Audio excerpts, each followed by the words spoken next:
आप सभी का स्वागत है। अभी रिसेंटली मेरा ट्रैवल हुआ आयरलैंड का और वहाँ पे बहुत ही अच्छा एक्सपीरियंस मुझे हुआ इमिग्रेशन में। मैं अच्छा इसलिए कह रहा हूँ क्योंकि वो इमिग्रेशन 15 मिनट से भी ऊपर का चला और मेरे से अप्रॉक्सीमेटली 20 क्वेश्चंस पूछे गए। तो मैं इस वीडियो में आपको बताने वाला हूँ कि आयरलैंड का इमिग्रेशन कैसे क्लियर करते हैं और क्यों आयरलैंड मेरी लिस्ट में अब नंबर 1 आ चुका है, जो पहले ग्रीस होता था एक टाइम पे। राइट, अभी जितने भी मैंने कंट्रीज में ट्रैवल किया है पास में कुछ सालों में, उसमें मुझे लगता था सबसे टफ इमिग्रेशन मेरा ग्रीस में ही रहा है। जो मैंने 2019 में मैंने एक वीडियो में एक्सप्लेन किया था कैसे ग्रीस ने मुझे 4 बार इमिग्रेशन में रोका, चारों बार मेरी प्रॉपर चेकिंग, डॉक्यूमेंटेशन, सारे क्वेश्चंस पूछ के ही मेरे को जाने दिया।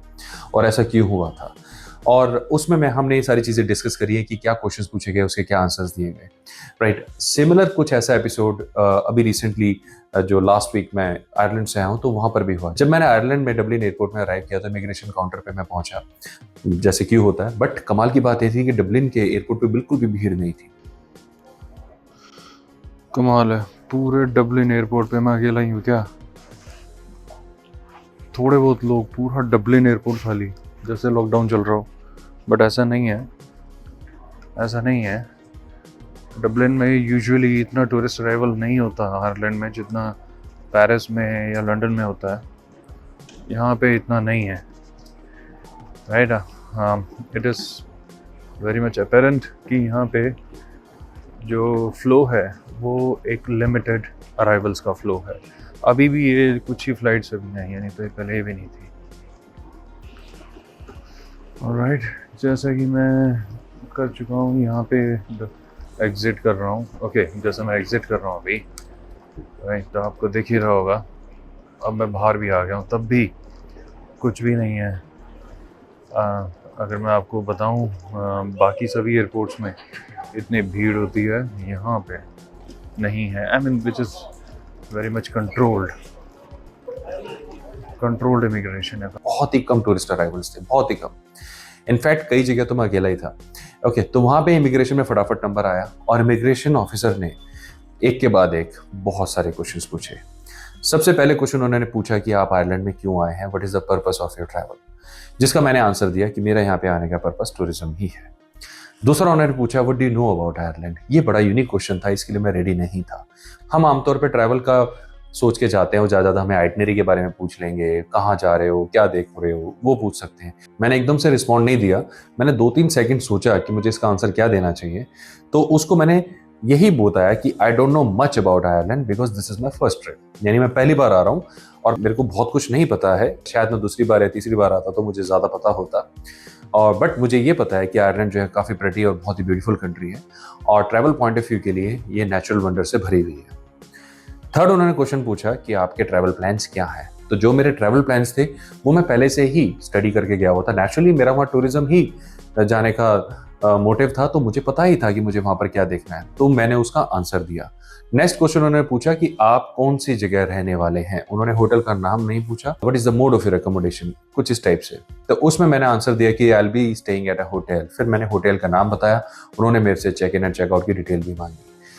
ये साथ के साथ उन्होंने फिर नेक्स्ट क्वेश्चन में मुझसे होटल वाउचर मांगा। होटल वाउचर उन्होंने लिया and he took like approximately पूरे 1 से 2 मिनट का टाइम उन्होंने आराम से लिया, जिसमें वो सिर्फ एक हाथ में होटल वाउचर था और दूसरा हाथ जो था वो कंप्यूटर पे चल रहा था, जिससे मैं बिलीव करता हूँ शायद वो होटल में मेरी रिजर्वेशन है कि नहीं वो क्रॉस चेक किया जा रहा था। नेक्स्ट क्वेश्चन उन्होंने पूछा कि कौन सी फ्लाइट से आप आए हैं और आपका डिपार्चर कब है। तो मुझे अपने फ्लाइट के टाइमिंग्स याद थे, मैंने मोटा मोटा आइडिया दिया कि भाई मैं सो एंड सो फ्लाइट से आया हूँ और मेरा जो रिटर्न है वो इस डेट को है। फिर उन्होंने साथ में मेरे से फ्लाइट टिकट भी मांगी जो मैंने दी, और फिर again he took a minute और जिसमें फ्लाइट टिकट उन्होंने शायद चेक करी, because I can not see the screen, मुझे दिख नहीं रही थी, बट मुझे ऐसा समझ में आ रहा था कि शायद ये मेरी फ्लाइट को क्रॉस चेक कर रहे हैं। नेक्स्ट उन्होंने पूछा how much cash are you carrying, कि कुछ कैश है आपके पास। मैंने बताया यस मेरे पास कैश है, और मैंने बताया कि हाँ मेरे पास इतने पाउंड्स हैं या इतने यूरो हैं।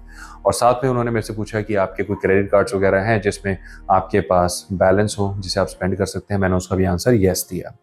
देखिए, ध्यान दें कि ये सारे क्वेश्चंस वो तब पूछ रहे थे जब पासपोर्ट उनके पास ऑलरेडी था मेरा, और जो मेरे पासपोर्ट पे है, जो मुझे लगता है कि ठीक है रीजनेबल ट्रैवल हिस्ट्री है, कुछ वीज़ा ऑलरेडी है मेरे पासपोर्ट में जो अभी भी अनयूज्ड हैं, जो वैलिड भी हैं, यानी मैं फ्यूचर में ट्रैवल उनमें कर सकता हूँ, लॉन्ग टर्म वीज़ा लगे हुए हैं, जिससे मुझे शायद थोड़ा सा ये कॉन्फिडेंस था कि इतने क्वेश्चन मेरे से नहीं पूछे जाएंगे। फिर उन्होंने नेक्स्ट मेरे से क्वेश्चन पूछा कि आप इंडिया में करते क्या हैं। और राइट, तो मैंने उनको बताया कि सो एंड सो कंपनी में बिजनेस में मैं इन्वॉल्व हूँ। फिर उन्होंने कंपनी के बारे में जानना चाहा तो मैंने बताया। फिर उन्होंने बिजनेस कार्ड मांगा जो मेरे पास नहीं था, मेरे पास लेकिन मोबाइल में था, वो मैंने उनको शो किया। फिर उन्होंने मेरे से पूछा कि क्या आप दिखा सकते हैं कोई रीसेंट बुकिंग्स आप लोग करते हैं, उसकी कुछ डिटेल्स। ये क्वेश्चन के लिए तो मैं बिल्कुल भी रेडी नहीं था, ना ही मैंने कभी सुना ऐसे क्वेश्चन भी पूछे जाते हैं। बट क्योंकि नेचुरली मेरे सारे मेल एक्सेस मेरे मोबाइल में थे तो मैंने उनको अपना मोबाइल भी दिखाया। उन्होंने फिर लास्ट में मेरे से ये पूछा क्या हमारे पास परमिशन है आपके मोबाइल को चेक करने की। मैंने कहा बिल्कुल चेक करिए आप। फिर इतना नहीं but they took like 3-4 minutes. उन्होंने मोबाइल में थोड़ा बहुत देखा और देखने से पहले सारी विंडो क्लोज कर दी ताकि मुझे ना पता लगे उन्होंने क्या देखा है, और मुझे मेरा मोबाइल रिटर्न कर दिया। उसके बाद उन्होंने मेरे से पूछा कि आपके वापस जाने के प्लान्स में कोई चेंज तो नहीं आएगा, अभी आपका ये प्लान बिल्कुल फिक्स है या आपका चेंज हो सकता है। जिसमें मैंने बताया कि मेरा अभी तक तो ये फिक्स है, मेरा चेंज करने का कोई मोटिव नहीं है क्योंकि मेरे को वापस जाके अपना काम भी संभालना है। फिर उन्होंने पूछा कि भाई क्या आप आयरलैंड में किसी को जानते हो, do you know somebody in Ireland. तो आमतौर पे मेरे जो है बचपन के फ्रेंड्स रहते हैं आयरलैंड में, तो पहले तो मैं सोच रहा था शायद इनका रेफरेंस ना दूं, बट क्योंकि वो इतने क्वेश्चन पूछ चुके थे तो मुझे लगा कि मुझे इनका रेफरेंस दे देना चाहिए। तो मैंने बताया कि मेरे फ्रेंड्स हैं, बचपन के फ्रेंड्स हैं जो पिछले 10 साल से आयरलैंड में रह रहे हैं, दे आर आयरिश सिटीजन्स। तो मैं उनका मोबाइल नंबर और उनका नाम कैरी कर रहा था, तो मैंने कहा कि if you want then I can share the details. तो उन्होंने नाम पूछा, मोबाइल नंबर लेने से मना कर दिया। तो मैंने बड़े कॉन्फिडेंटली उनसे कहा कि आप मोबाइल नंबर लेना चाहें तो ले सकते हैं, और अगर आप कॉल करना चाहें कर सकते हैं। वो एयरपोर्ट पे ही मुझे लेने आए हुए हैं, इनकेस अगर आप जानना चाहते हैं आप देख सकते हैं। राइट, तो वो उन्होंने तकलीफ नहीं करी, वो उन्होंने कॉल नहीं किया, लेकिन उन्होंने ये चीज़ें ज़रूर नोट कर ली। और इसके अलावा भी एक क्वेश्चन के साथ दो क्वेश्चन लिंक अप हो रहे थे। जैसे मान लीजिए उन्होंने पूछा कि भाई क्या आप कैश कैरी कर रहे हैं, तो मैंने बोला हाँ। तो कितना कैश, उसका बिल है, कहाँ से लिया, एयरपोर्ट से लिया, फॉरेक्स से लिया, इंडिया से लिया, आयरलैंड से लिया। साथ साथ ये क्वेश्चन थे, राइट। यानी एक क्वेश्चन के साथ 1-2 क्वेश्चन लिंक्ड अप थे, लेकिन मोर और लेस जो मेन क्वेश्चन यही 7-8 क्वेश्चन थे, और इनके साथ लिंक्ड अप क्वेश्चन को अगर ऐड करें तो टोटल 20-22 क्वेश्चन बन रहे थे, जिसमें टोटल टाइम उन्होंने 15 मिनट का लिया। और 15 मिनट के बाद उन्होंने फिर मेरे को जाने दिया। ओके, हालांकि इसके अलावा कुछ नहीं, सारे क्वेश्चन सेंसिबल थे। कोई ऐसा भी क्वेश्चन नहीं है जिसे आप ये कह दें कि भी हैरेसमेंट हो रहा है, नहीं।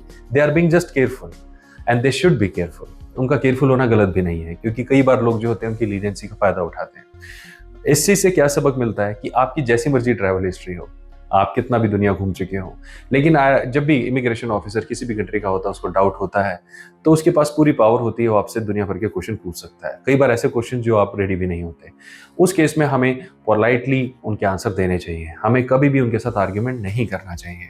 कई बार क्या होता है कि हमें गुस्सा आ जाता है कि भाई प्रॉब्लम क्या है, अगर आप नहीं जाने दे रहे तो ठीक है मैं वापस चला जाता हूँ। ऐसा बोलने से हमें कतराना चाहिए और आपको उनके पहले सारे क्वेश्चन के आंसर देने चाहिए। हाँ, कभी कभी ऐसा होता है इमिग्रेशन ऑफिसर अनजस्ट हो रहा है और आपकी सेल्फ रिस्पेक्ट पे बात आ रही है, तब आप डेफिनेटली उनको कह सकते हैं कि ठीक है आप मेरी वापसी फ्लाइट बुक करा दो, मैं खुद ही चला जाऊंगा, आप बुक करा के दो, क्योंकि या फिर मेरा रिफंड दो, मैं इतनी दूर से आया हूँ। तब आप ये चीज़ें बोल सकते हो, लेकिन ये बहुत ही एक्सट्रीम केसेस में होता है, इसको रेगुलर प्रैक्टिस में नहीं लाना चाहिए। इमिग्रेशन की तैयारी हमेशा, हमने बोला है हर वीज़ा की वीडियो में कि इमिग्रेशन की तैयारी हमेशा करके जाएं। इसलिए इमिग्रेशन वीज़ा जितना ही इंपॉर्टेंट होता है, ये पूरा प्रोसेस होता है जो उस देश की होम सिक्योरिटी के अंदर आता है, राइट। तो मुझे उम्मीद है इस वीडियो से आयरलैंड का इमिग्रेशन प्रोसेस समझने में आपको काफ़ी हेल्प हुई होगी।